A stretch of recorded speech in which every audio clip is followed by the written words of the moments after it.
Cezasızlıkla sonuçlandırılan dosyalardan biri olan Abdülbaki, Kemal ve Zübeyir Birlik ile Zeki Alabalık'ın dosyasını bir kez daha kamuoyuyla paylaşıyoruz.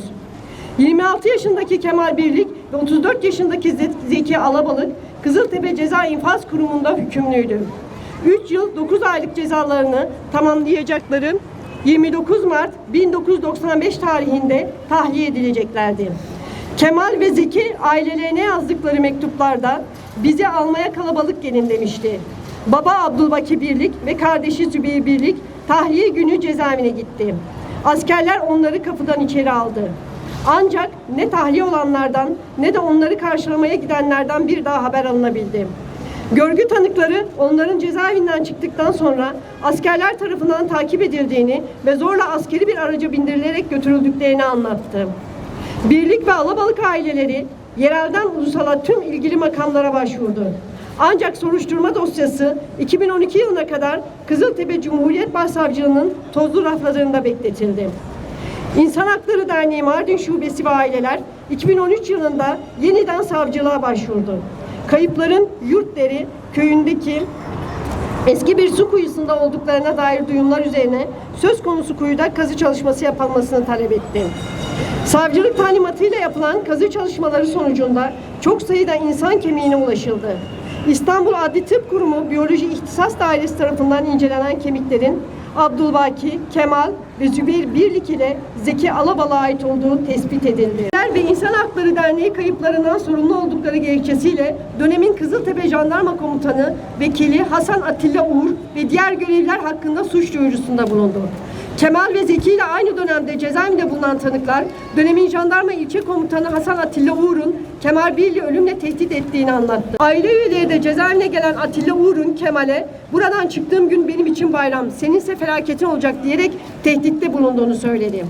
Kızıltepe Cumhuriyet Savcılığı, Başsavcılığı yürüttüğü soruşturma sonunda hazırladığı iddianamede şüphelilerin JITEM'in 92-96 yılları arasındaki faaliyetleri kapsamında aralarında Abdülbaki, Kemal ve Zübeyir Birlik ile Zeki Alabalık'ın da bulunduğu 22 kişinin kaçırılması ve öldürülmesinden sorumlu olduklarının dosyadaki delillerle ortaya konulduğunu belirtti.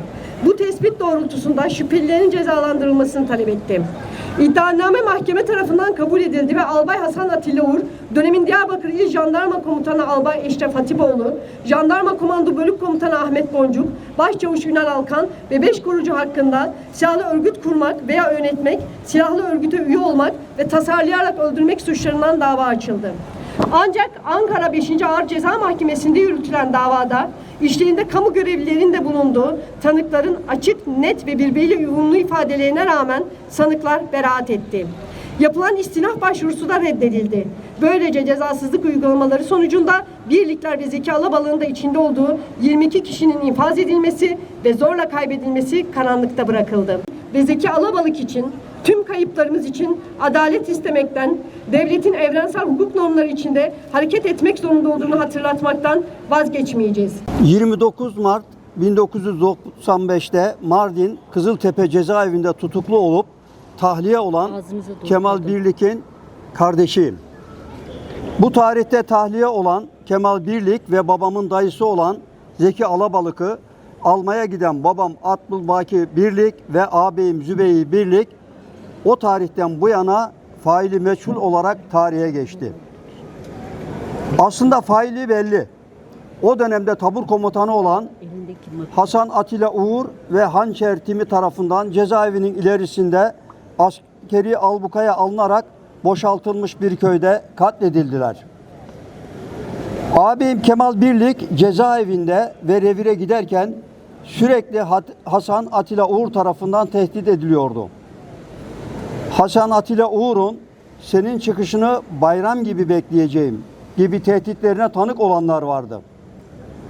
Hasan Atilla Uğur hakkında daha sonraları kapatılmış, su kuyusunda görev yaptığı döneme ait başka faili meçhul cinayetlere ait cesetlerin çıkmasına rağmen baştan sona elleri kanlı bir sürü masum insanın kanına girmiş bir kişinin adaletin önünde hesap vermesi gerekirken alnım ak demesi utanç verici bir durumdur.